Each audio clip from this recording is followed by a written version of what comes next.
Hello साथियों, मैं अनूप सिंह ए to Z classes के इस ऑनलाइन प्लेटफॉर्म पर आप सभी का स्वागत करता हूं। साथियों, आज की खबर चर्चा करने से पहले मैं आप सभी से यही कहना चाहूंगा कि इस खबर को सुनने से पहले दिल थाम करके बैठिएगा कि इतने काहिल, बदतमीज और घटिया किस्म के लोग इस तरह से अपने आप को ढाल लेंगे, किसी को इनसे यह उम्मीद नहीं थी। सरकारी कर्मचारी होने के बावजूद भी इस घटना को अंजाम देना अपने आप में निंदनीय है, भयभीत है और लोगों को इस बात को सोचने के लिए मजबूर कर देता है कि आखिर में वह क्या ऐसी मजबूरी रही होगी जो एक अच्छा खासा विदेश मंत्रालय के तहत काम कर रहे व्यक्ति को ऐसा कदम उठाना पड़ा। आइए बात करते हैं आज के इस सेशन में एक ऐसे व्यक्ति की खबर को जिसने शर्मसार कर दिया है। इस खबर को हमें बताते हुए इतनी घृणा हो रही है इस व्यक्ति से कि आखिर में इसने ऐसा कदम क्यों उठाया। साथियों, भारतीय दूतावास में रूस में कार्यरत था यह व्यक्ति। सत्येंद्र सिवाल नाम का यह व्यक्ति था। श्यामपुर हापुड़ का रहने वाला था, उत्तर प्रदेश हापुड़ का यह रहने वाला था। अभी हाल ही में यूपी एटीएस की टीम ने इसे गिरफ्तार कर लिया है। क्यों गिरफ्तार किया है? क्योंकि यह पाकिस्तानी आईएसआई एजेंसी को यह भारत की खुफिया जानकारी दे रहा था। यह वर्तमान समय में रूस के मॉस्को में काम कर रहा था। इसकी अगर हम इतिहास में जाते हैं तो 1 से 5 तक स्कूलिंग इसकी प्राइमरी में हुई, गांव में हुई। उसके बाद से इसने नवोदय में अपना नाम लिखवाया। पढ़ने में अच्छा खासा व्यक्ति था। नवोदय में इसने एडमिशन लिया, फिर बीएससी एमएससी मेरठ से इसने किया। गांव वाले बताते हैं कि पढ़ने में यह इतना ब्रिलियंट था कि बीएससी एमएससी के दौरान ही इसने एसएससी की तैयारी शुरू कर दी और एसएससी की तैयारी शुरू करने के बाद इसकी जॉब एसएससी एमटीएस में लग गई। और वो एसएससी एमटीएस क्या है? Multitasking staff. इसके तहत इसकी जॉब लग गई 2019 में ही।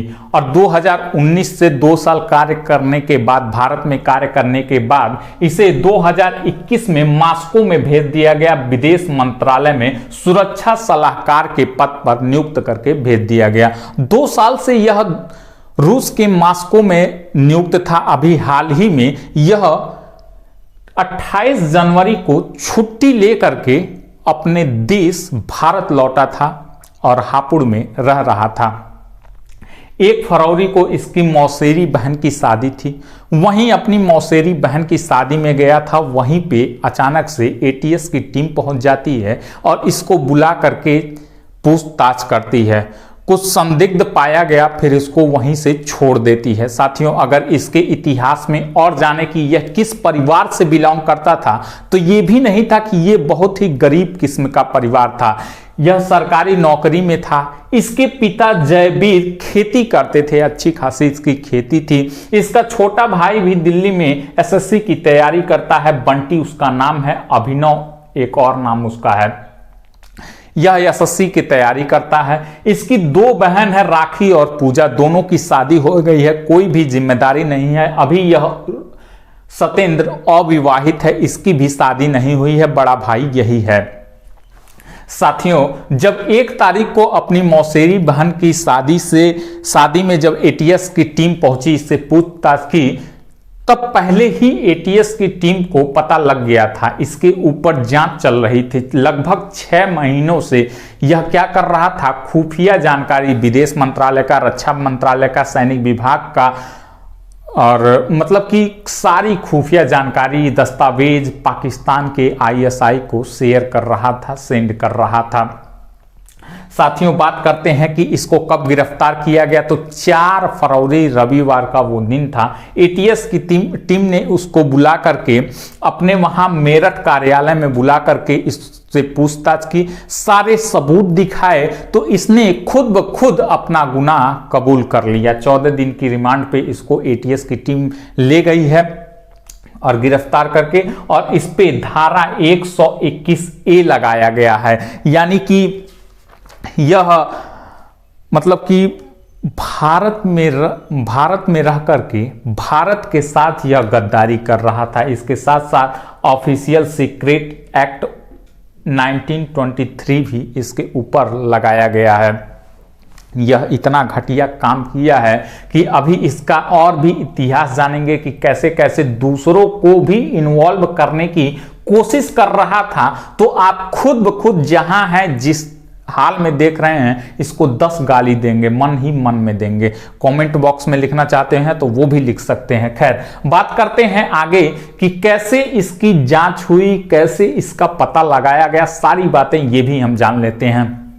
साथियों, एटीएस के एडीजी हैं मोहित अग्रवाल। इन्होंने यह बताया कि यह आईएसआई के हैंडलर के रूप में कार्य कर रहा था, यानी रक्षा विभाग की सारी जानकारियां, सैन्य विभाग की सारी जानकारियां, यहां तक कि मतलब कि यह सारी जानकारियां क्या कर रहा था, यह भारत की सारी जानकारियां यह आईएसआई को सौंप रहा था। और आईएसआई को देने के बाद यह दूसरों को भी मोटिवेट कर रहा था कि दूसरे भी क्या हों, इस लाइन में आ जाएं।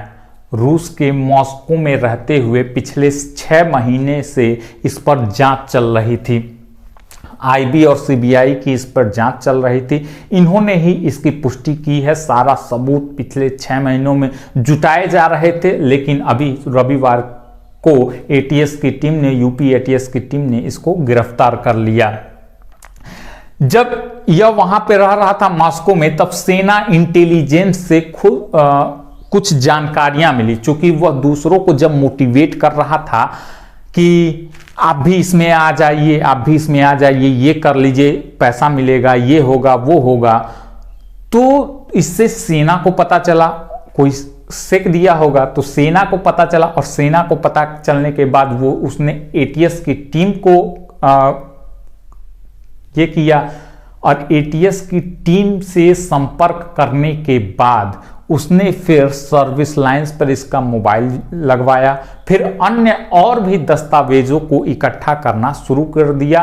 और अभी 6 महीने ही हुए हैं, सारी बातें इसकी सामने आ गई हैं। अब यह पता लगाया जा रहा है कि इसने मॉस्को में रहते हुए किससे किससे संपर्क किया। कहीं इसका मोटिवेशन काम तो नहीं कर गया, जिसको मोटिवेट करता था कि तुम भी इस लाइन में आ जाओ, तुम भी ये कर लो, ये मिलेगा, पैसा मिलेगा, ये मिलेगा, वो मिलेगा, फलान मिलेगा, ढिमकान मिलेगा, सारी चीजें। तो अभी इसकी पूरी जांच चल रही है। जब यह हापुड़ में आया, तो हापुड़ में आकर के कहां रह रहा था, किससे किससे मिलने गया, कौन कौन इसके संपर्क में है, सारी बातें पता लगाई जा रही हैं। परिवार के लोगों से संपर्क करके उससे पूछताछ की जा रही है। जब वहां पे पुलिस ने, लोकल पुलिस ने वहां पे छापा मारा, तो परिवार के लोग भी ताला मार करके भाग गए। गांव वालों को पता चला तो गांव में सनसनी फैल गई। पूरे एटीएस प्रभारी ने ये बताया, राजीव त्यागी ने ये बताया है कि इसके पास से 2 मोबाइल मिले हैं, आधार कार्ड मिले हैं, सिम कार्ड मिले हैं, और अन्य कागजात भी इसके पास से बरामद हुए हैं। लेकिन हम बात करते हैं कि आखिर में कैसे कुछ पैसे के लिए, चंद पैसों के लिए, या फिर लड़कियों के चक्कर में कैसे लोग फंस जाते हैं, और इसका अंजाम ये देखने को मिलता है। पाकिस्तान के आईएसआई एजेंसी जो है कैसे भारत के लोगों को अपने चंगुल में फंसाती है। जब आपको ये डाटा नजर आएगा तो अभी एक कहावत आप लोगों ने बहुत सुना होगा। बहुत पहले एक कहावत कहा जा रहा था कि आतंकवादी क्या होते हैं, हर मुस्लिम क्या होता है, आतंकवादी तो नहीं होता, लेकिन आतंकवादी जो होता है भारत का, वो हर मुस्लिम ही क्यों होता है। इस पे बहुत सारे डिबेट होते चले आ रहे थे, लेकिन यह बात को मैं काटते हुए यह पुष्टि करूंगा, आपके सामने कुछ डाटा पेश करूंगा, जिसमें 60% ही केवल मुस्लिम है और अन्य 40% में अन्य जातियां इसमें शामिल हैं। पूरी बातें जानेंगे कि कैसे कैसे एसटीएफ और एटीएस की टीम ने कैसे कैसे लोगों को इस जाल में फंसते हुए निकाला है, कैसे कैसे लोग हैं जो कि भारत के खिलाफ ही षड्यंत्र रच रहे थे, भारत में रह करके भारत की पीठ में छुरा घोंप रहे थे। सारी बातें हम जानेंगे, कौन कौन से लोग हैं, कहां से हैं, वो भी जानेंगे। लेकिन हम बात करते हैं पाकिस्तान के आईएसआई की कि वह कैसे भारत के लोगों को अपने जाल में फंसा लेता है। तो इसका 3 मुख्य कारण है पाकिस्तान के आईएसआई एजेंसियों का कि कैसे भारत के लोगों को फंसाते हैं। पहले तो आते हैं, पहले नंबर पे आता है धर्म, जो कि मुस्लिम वर्ग के लोग हैं उनको धर्म के नाम पर मोटिवेट किया जाता है और धर्म के नाम पर मोटिवेट करने के बाद उनको मतलब कि धर्म के नाम पर उनको मोटिवेट करके और उनसे क्या निकलवाया जाता है, उनसे भारत के प्रति मतलब कि उनसे कहलवाया जाता है कि हमारे धर्म में ये नहीं है वो नहीं है। मतलब कि पहला मोटिवेशन क्या होता है, धर्म ही होता है, जो कि मुस्लिम लोग इसमें बड़ी जल्दी ही फंस जाते हैं और भारत के विरुद्ध अपने ही देश में रह करके खड़े हो जाते हैं। पहले नंबर पे आता है धर्म, दूसरे नंबर पे आता है धन लालच। पहले पे धर्म, दूसरे पे धन पैसा लालच दे करके बहुत सारे लोगों को इसमें फंसाया जाता है। धर्म में तो ब्रेन वॉश करके फंसाया जाता है, लेकिन इसमें डायरेक्ट आपको ऑफर दिया जाता है, वो भी छोटा मोटा राशि नहीं, करोड़ों की राशि इसमें दी जाती है। तीसरे नंबर पे अगर इसमें भी ये नाकामयाब होते हैं तो तीसरे नंबर पे आता है हनी ट्रैप। हनी ट्रैप अभी एक खबर हम लोगों ने बहुत पहले कवर किया था, इसरो वाला। तो इसरो वाला खबर हम लोगों ने कवर किया था, वो भी क्या मैटर था, हनी ट्रैप में फंसा था। तो ये भी हनी ट्रैप इन लोगों का बहुत ही मजबूत ये कह लीजिए हथियार है, ब्रह्मास्त्र क्या है, हनी ट्रैप है। हनी ट्रैप में आखिर होता क्या है, मनुष्य को चाहिए क्या, सबसे मतलब कि जिसमें मनुष्य कुछ भी नहीं देखता है, अंधा हो जाता है, वो होता है काम सुख। और हनी ट्रैप का इनडायरेक्ट में यही मतलब हुआ कि काम सुख। अच्छी अच्छी लड़कियां बात करेंगी, आपसे मिलने आएंगी, आप जो कहेंगे वो करेंगी और धीरे धीरे वो उनका ब्रेन वॉश करके अपने जाल में फंसा करके और महत्वपूर्ण जानकारियां क्या करती हैं, इकट्ठा कर देती हैं बड़े ही प्यार से। और वो मांगती भी नहीं है, डायरेक्ट लोग देना शुरू कर देते हैं कि हम तो यहाँ ये हैं। जैसे इसरो वाला खबर हमने कवर किया था कि हम तो यहाँ पे ये हैं, ये कर रहे हैं, ये बनाए हैं, अभी भारत कैसे काम कर रहा है। वो बताएंगे नहीं कि हम यहाँ पे काम करते हैं, लेकिन वो आपके दिल में रह करके आपके पास, आपके बिस्तर में आपके साथ लिपट करके आपसे सारी जानकारियां उगलवा देंगी और आपको पता भी नहीं चलेगा। ये क्या होता है, ये होता है हनी ट्रैप। काम सुख जिस पर प्रभावी हो गया वो समझिए हनी ट्रैप में फंस गया। तो ये ब्रह्मास्त्र होता है पाकिस्तान के आईएसआई के लोगों को, भारत के लोगों को फंसाने के लिए या अन्य कई लोगों को फंसाने के लिए। अभी जितना डाटा आप लोगों को मिलेगा जो अन्य मुस्लिम धर्म से नहीं रिलेटेड हैं, जो पंडित हैं, किसी अन्य जाति से हैं, उनको किस जाल में फंसाया गया है, तो ये हनी ट्रैप एकमात्र ऐसा जाल है, पैसा एकमात्र ऐसा जाल है जिसको फंसाया गया है। अब हम बात करते हैं कि कौन कौन से ऐसे लोग हैं जिनको अभी इससे पहले एटीएस और एसटीएफ की टीम ने पकड़ा और इसमें मतलब कि इनको पकड़ करके भारत के खिलाफ काम कर रहे, पाकिस्तान के आईएसआई के लिए काम कर रहे लोगों को सामने लाया और फिलहाल अभी ये सब जेल में बंद हैं, चक्की पीस रहे हैं। बात करते हैं 2018 से, तो 19 जुलाई की बात है। 19 जुलाई 2018 बीएसएफ का एक जवान था, अच्युतानंद मिश्र, पंडित था, लेकिन फिर भी यह आईएसआई की चंगुल में फंस गया, हनी ट्रैप में फंस गया और ये भारत के खिलाफ ही जानकारियां क्या कर रहा था, उसको दे रहा था। दूसरे नंबर पे आता है 8 जनवरी 2021 को हापुड़ का ये सैनिक है, पूर्व सैनिक था सौरभ शर्मा। वो भी क्या हुआ, इनके जाल में फंस गया और महत्वपूर्ण जानकारियां उनको शेयर करने लगा। मेन क्या होता है, मेन ये टारगेट करते हैं सैनिक बल में कार्य कर रहा हो, रक्षा विभाग में कार्य कर रहा हो, विदेश मंत्रालय में कार्य कर रहा हो, वो ऐसे लोगों को मतलब पकड़ते हैं। ये जो सत्येंद्र है ये भी क्या कर रहा था, विदेश मंत्रालय में काम कर रहा था, उसके अंतर्गत काम कर रहा था, इसीलिए वो इसको पकड़े। और ये भी दूसरे को मोटिवेट कर रहा था कि आपको तो वही हनी ट्रैप वाला सारी कि ये मिल जाएंगी, वो मिल जाएंगी, पैसा भी मिलेगा, ये भी मिलेगा, वो भी मिलेगा, काम सुख, मतलब हर एक चीज मिलेगा, आप इसमें आ जाइए। इनडायरेक्टली मोटिवेट कर रहा था किसमें आने के लिए, पाकिस्तान आईएसआई में आने के लिए। तो ये सारा चीज अभी जांच हो रहा है। 16 जुलाई 2023 की बात है, मुंबई से अरमान उर्फ सैयद सिद्दीकी पकड़ा गया और सलमान सिद्दीकी, ये दो लोग पकड़े गए। 1 अगस्त 2023 गोंडा उत्तर प्रदेश से मुकीम सिद्दीकी लखनऊ से गिरफ्तार हुआ। ज्यादातर नाम अभी आप लोगों को उत्तर प्रदेश से ही देखने को मिलेगा, पश्चिम साइड से उत्तर प्रदेश से ही ज्यादा नाम आप लोगों को देखने को मिलेगा। 17 अगस्त की बात है 2023 की, कलीम नाम था, पाकिस्तान की जेल में रहता था, भारत सरकार ने इसको छुड़वाया, फिर भारत में रहने आया और भारत में रह करके भारत के खिलाफ ही षड्यंत्र रच करके महत्वपूर्ण जानकारियां किसको दे रहा था, पाकिस्तान को दे रहा था।